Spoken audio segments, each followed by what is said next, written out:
वसीयत कैसे बनाएँ? क्या स्टाम्प पेपर और रजिस्ट्रेशन ज़रूरी है? यह सेकंड वीडियो वसीयतनामा के ऊपर है। फर्स्ट वीडियो ऑलरेडी अपलोड हो चुका है, आप नहीं देखे हैं तो देख लीजिए। वसीयत बनाने का सही तरीका क्या है और क्या इसे सादे कागज़ पर लिखा जा सकता है? गवाह कौन हो सकता है? ऐसे ही सवाल आपके मन में होगा।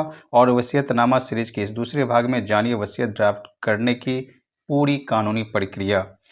नमस्कार दोस्तों, मैं हूं एडवोकेट जयशंकर प्रसाद निराला। एक बार फिर स्वागत करता हूं आप सभी का हमारी वसीयतनामा सीरीज में। पिछले वीडियो में हमने समझा था कि वसीयत क्या है और यह आपके परिवार के भविष्य के लिए क्यों इतना ज़रूरी है। आज के सवाल जो है वो पूरा का पूरा साफ साफ है कि सादा कागज़ या स्टाम्प रजिस्ट्रेशन ज़रूरी है या नहीं, गवाह कौन बनेगा।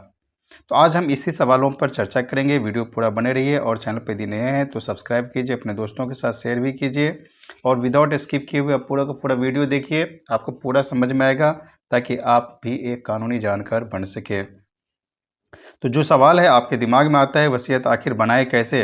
क्या इसके लिए महंगे स्टाम्प की ज़रूरत है? क्या इसे कोर्ट में रजिस्टर करना पड़ता है? तो चलिए इसे सारे कानूनी पहलुओं को आसान भाषा में समझते हैं।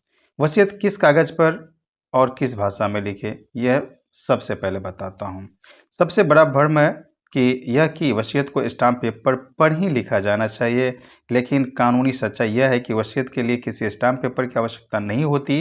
जी हाँ, आप अपनी वसीयत एक बिल्कुल सादे कागज़ प्लेन पेपर पर भी लिख सकते हैं। ऐसे आप स्टाम्प पेपर पर लिखवाएं तो बेहतर है, वो पूरी तरह से कानूनी रूप से मान्य होगा। यदि आप सादे पेज पर लिखवाते हैं यानी प्लेन पेपर पर लिखाते हैं तो। रही बात भाषा की, तो आप वसीयत किसी भी भाषा में लिख सकते हैं, हिंदी, अंग्रेजी, मैथिली या कोई भी क्षेत्रीय भाषा जो आपको अच्छी तरह समझ आती हो। सबसे ज़रूरी बात यह है कि वसीयत की भाषा बिल्कुल साफ और स्पष्ट होनी चाहिए ताकि आपके जाने के बाद इसका कोई गलत मतलब न निकाला जा सके। यह बात आपको ध्यान रखना है कि जो भी वसीयत में आप लिख रहे हैं वो साफ साफ होना चाहिए। ऐसा ना कि कोई बात का जो है अर्थ पूर्ण रूप से ना निकले या आपने अधूरा बातें बताए हो। तो आप ध्यान में रखें कि पूरे के पूरे मतलब निकले और साफ-साफ निकले, स्पष्ट होना चाहिए। अब दूसरा सवाल ये है आपके मन में कि गवाह कौन होना चाहिए, आखिर विटनेस कौन बनेगा? वसीयत लिखने के बाद जो सबसे अहम कदम है, वो स्टेप है आपका विटनेस के लिए, यानी गवाहों का हस्ताक्षर। कानून के अनुसार एक वैध वसीयत के लिए कम से कम 2 गवाहों का होना अनिवार्य है। लेकिन यहाँ एक बहुत बड़ा कानूनी पेच है जिसे आपको ध्यान में रखना है कि गवाह कभी भी वह व्यक्ति नहीं होना चाहिए जिसे वसीयत में कोई संपत्ति दी जा रही है। जी हाँ, आप पूरे गौर से समझिए, नहीं तो नोट डाउन कीजिए, स्क्रीनशॉट ले लीजिए कि वसीयत में नामा जब तैयार कर रहे हैं तो उस पर जो हस्ताक्षर हो रही है गवाहों के रूप में, तो गवाह में वह गवाह नहीं बनेगा जिनका ऑलरेडी उस धन संपत्ति जो प्रॉपर्टी है उसमें उनका शेयर बन रहा है, उनका हिस्सा बन रहा है। यानी अगर आप अपने बेटे या बेटी को प्रॉपर्टी दे रहे हैं तो वे गवाह नहीं बन सकते। गवाह हमेशा कोई तीसरा व्यक्ति होना चाहिए, जैसे आपका कोई भरोसेमंद दोस्त, पड़ोसी या आपके डॉक्टर। डॉक्टर के गवाह बनाना एक बहुत अच्छा विकल्प है क्योंकि वह यह प्रमाणित कर सकते हैं कि वसीयत बनाते समय आप मानसिक रूप से बिल्कुल स्वस्थ यानी साउंड माइंड के थे। इतना आपने समझ लिया और गांव घर के आसपास के आपके अड़ोस पड़ोस के जो गणमान्य व्यक्ति है उनमें से भी जो समझदार है उन्हें भी आप बना सकते हैं जिस पर लोगों का विश्वास है और सही तरीक़ा से वो समझते हैं ये बात को। अब बात आ जाती है, क्या वसीयत का रजिस्ट्रेशन ज़रूरी है? यही सबसे बड़ी चीज़ है क्योंकि कुछ लोग बनाते हैं उसके बाद कहीं न कहीं कानूनी पेच में फँस जाते हैं। तो जानिए कि क्या वसीयत का रजिस्ट्रेशन ज़रूरी है या नहीं, पूरा वीडियो पर बने रहिए। भारतीय पंजीकरण अधिनियम यानी इंडियन रजिस्ट्रेशन एक्ट के तहत वसीयत का रजिस्ट्रेशन कराना अनिवार्य नहीं है।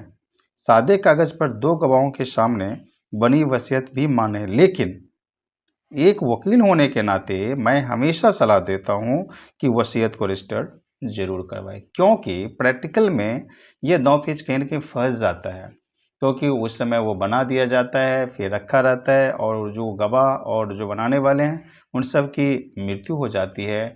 तो कहीं न कहीं उनके वारिसानों को या तो उनके जो लाभार्थी है जिनको संपत्ति में लाभ मिलता है वो लोग कानूनी दांवपेच में फंस जाते हैं और कोर्ट के चक्कर लगाते रहते हैं। यह प्रैक्टिकल में देखने को मिलता है। तो मैंने बताया कि यह अनिवार्य नहीं है इंडियन रजिस्ट्रेशन एक्ट के तहत, लेकिन सबसे पहले मैं आपको बताऊंगा कि जब कभी भी आप वसीयत बनाते हैं तो रजिस्ट्रेशन ज़रूर करवाइए। यह आपका जो है रजिस्टर्ड डीड जो है वो पक्का और मजबूत रहेगा, इसलिए ज़रूर करवाएं। और उससे एक कॉपी सरकारी रिकॉर्ड में सुरक्षित भी हो जाती है। जैसे आप रजिस्ट्रेशन कराते हैं तो फिर उस पर नंबर चढ़ता है, डेट चढ़ता है और ऑफिशियल सील मोहर भी लगता है।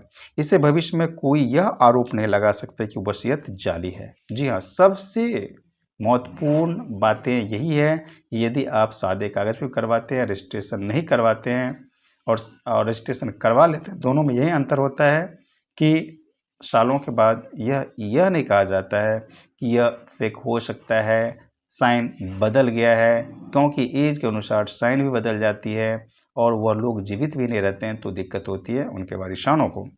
तो सबसे मेरी तरफ से जो सलाह होगा यही कि वसीयत के बाद रजिस्ट्रेशन ज़रूर करवाएं।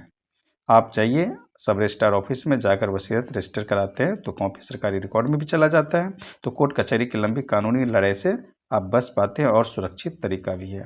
तो दोस्तों, आज आपने सीखा वसीयत कैसे बनाई जाती है और इसके कानूनी नियम क्या है। लेकिन क्या होगा अगर आपने वसीयत बना ली और कुछ साल बाद आपका मन बदल गया? क्या आप अपना ही बनाई वसीयत को बदल सकते हैं या कैंसिल कर सकते हैं? और क्या यह जो है एक से ज़्यादा वसीयत बनाई जा सकती है? ऐसा सवाल यदि आपके मन में है तो आप कमेंट में राइट कीजिए और इन दिलचस्प और ज़रूरी सवालों के जवाब हम जानेंगे इस सीरीज के पार्ट 3 में। अगले वीडियो में आपको मिल जाएगी। अगर आपको ये जानकारी उपयोगी लगी हो तो इस वीडियो को लाइक करें और अपने दोस्तों और रिश्तेदारों के साथ शेयर कीजिए। कोई भी कानूनी सवाल हो तो बेझिझक कमेंट बॉक्स में लिखें। चैनल को सब्सक्राइब करना ना भूलें और कानूनी सलाह के लिए आप एडवोकेट से ज़रूर मिलें। ये वीडियो कानूनी शिक्षाप्रद है। मिलते हैं अगले वीडियो में, तब तक के लिए जय हिंद।